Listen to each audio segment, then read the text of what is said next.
Hi friends, आज हम इस वीडियो में जीडीपी के बारे में विस्तार से चर्चा करेंगे। तो चलिए शुरू करते हैं। तो सबसे पहले हम जीडीपी का फुल फॉर्म क्या होता है तो जानेंगे। तो ग्रॉस डोमेस्टिक प्रोडक्ट, सकल घरेलू उत्पाद, इसका फुल फॉर्म होगा। जीडीपी को हम सबसे पहले मापने के लिए इसको हम दो भागों में पहले हम बांटेंगे। तो एक हो जाएगा घरेलू क्षेत्र और दूसरा हो जाएगा सामान्य निवासी, नॉर्मल रेसिडेंट्स। तो घरेलू सीमा क्षेत्र किसे कहते हैं? तो घरेलू सीमा क्षेत्र का अभिप्राय भारत के राजनीतिक सीमा क्षेत्र के साथ निम्नलिखित है, जैसे कि दूतावास हो जाएगा, हाई कमीशन हो जाएगा, उच्च आयोग, वाणिज्यिक दूतावास हो जाएगा, मिलिट्री हो जाएगा। ये सब जो है वे हमारे घरेलू सीमा क्षेत्र हो जाएंगे। अर्थात कि भारत के अंदर ही सीमा क्षेत्र है, घरेलू सीमा क्षेत्र। और भारतीय द्वारा जहाज, हवाई जहाज आदि जो दूसरे देशों में ले जाए जाते हैं वह भी हमारा घरेलू सीमा क्षेत्र होगा। अब भारत के शोध क्षेत्र जैसे कि हिमाद्री, भारती, मैत्री आदि जो आर्कटिक एवं अंटार्कटिक एवं स्पेस आदि में हो, वे सब भी हमारे घरेलू सीमा क्षेत्र के अंतर्गत आएंगे। भारत के विशिष्ट आर्थिक क्षेत्र भी घरेलू सीमा क्षेत्र के अंतर्गत आएंगे। अब दूसरा में हमारा हो जाएगा सामान्य निवासी, नॉर्मल रजिस्ट्रेशंस।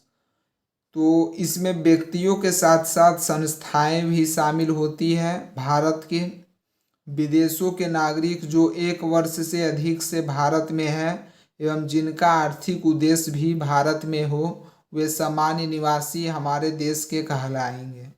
लेकिन विदेशी विद्यार्थी एवं मरीजों को छोड़कर, क्योंकि ये इन सभी की अपना काम पूरा होने पर वे अपने अपने देश प्रवास कर जाते हैं।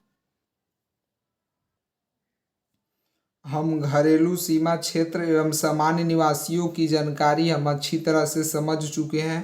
तो अब हम जानते हैं जीडीपी एमपी क्या है।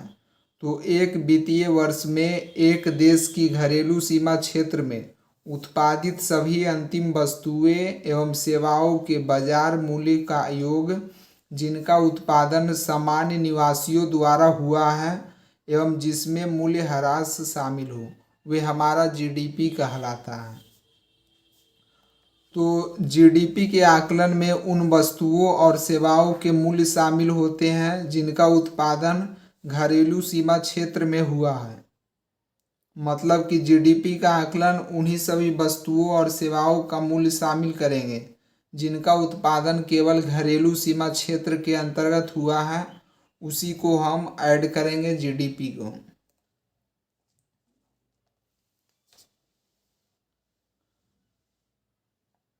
जीडीपी के आकलन में सिर्फ अंतिम वस्तुओं एवं सेवाओं का मूल्य शामिल होता है। अब देखते हैं जीडीपी को अच्छी तरह से समझने के लिए एक स्ट्रक्चर्स आप देखिए। जैसे कि फार्मर यहाँ पर एक गेहूं का उत्पादन किया जिसका मूल्य 1,000 रुपया था, और वही मिल मैन उसको आटा में परिवर्तित कर दिया जिसका मूल्य 1,300 रुपया हो गया। और वही बेकरी मैन जो ब्रेड बिस्कुट का निर्माण किया उसका मूल्य 1,500 रुपया हो गया। तो यह जो 1,500 रुपया आया वह हमारा अंतिम वस्तु आया, उसी को हम जीडीपी कहेंगे। तो जीडीपी को निकालने के लिए हम इसी मूल्य को हम जोड़ेंगे।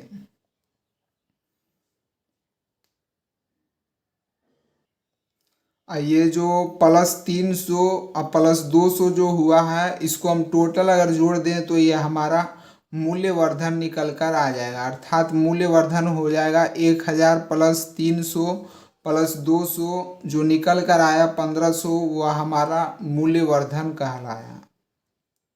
Value of addition.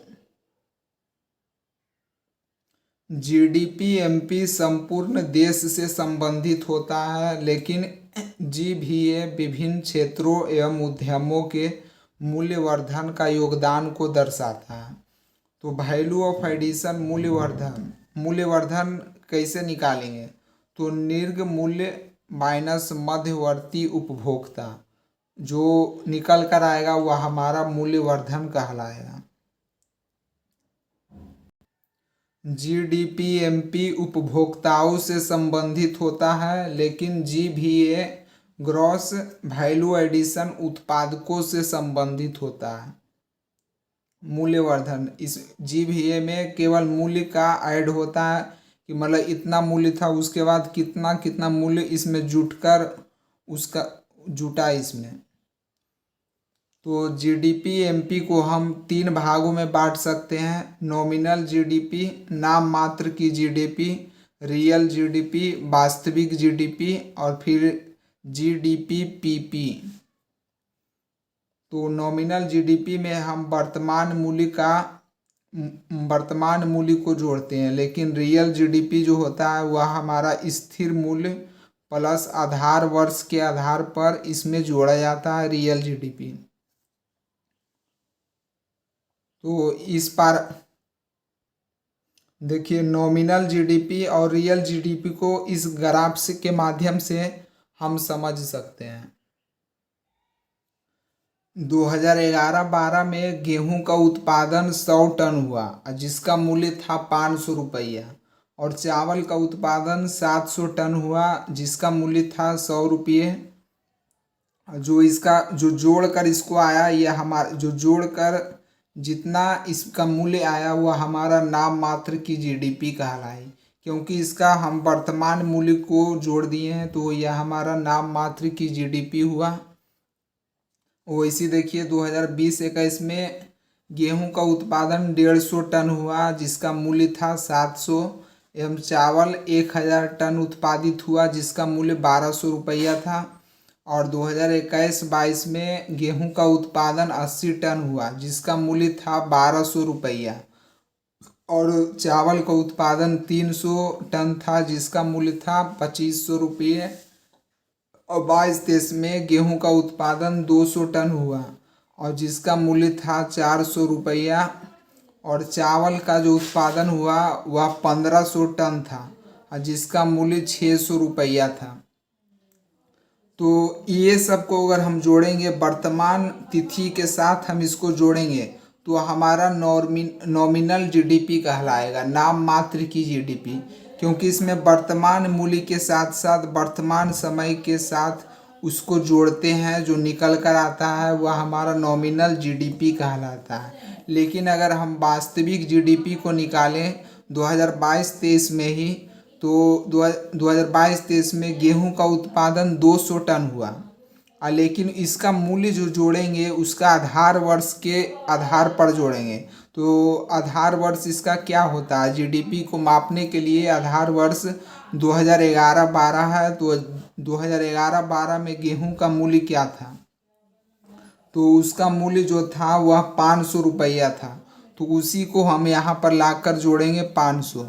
और चावल का जो उत्पादन हुआ था 2022 में 1500, लेकिन इसका वर्तमान मूल्य को नहीं जोड़ेंगे, इसको आधार वर्ष के मूल्य को जोड़ेंगे। तो इसका आधार वर्ष में चावल का मूल्य क्या था, तो 100 रुपया। तो इसको जो ऐड उड कर जो हम निकलेगा वह हमारा रियल जीडीपी निकलेगा। अर्थात हम यही कह सकते हैं कि रियल जीडीपी में वर्तमान जो मात्रा जो है, लेकिन उसका मूल्य आधार वर्ष के आधार पर ऐड किया जाता है कि 2011-12 में उसका मूल्य कितना था। यही दोनों अंतर है नाम मात्र जीडीपी और रियल जीडीपी में। देखिए, अब अच्छी तरह से हम समझते हैं नाम मात्र जीडीपी और वास्तविक जीडीपी में अंतर क्या है। तो इसमें वर्तमान मूल्य का गुने वर्तमान वर्ष की कीमतों को गुणनफल कर जो निकलता है वह हमारा नाम मात्र जीडीपी कहलाता है। मतलब कि जो वर्तमान मूल्य में उत्पादन कितना हुआ है एवं वर्तमान समय में कितना उसका मूल्य है, वही जो निकल कर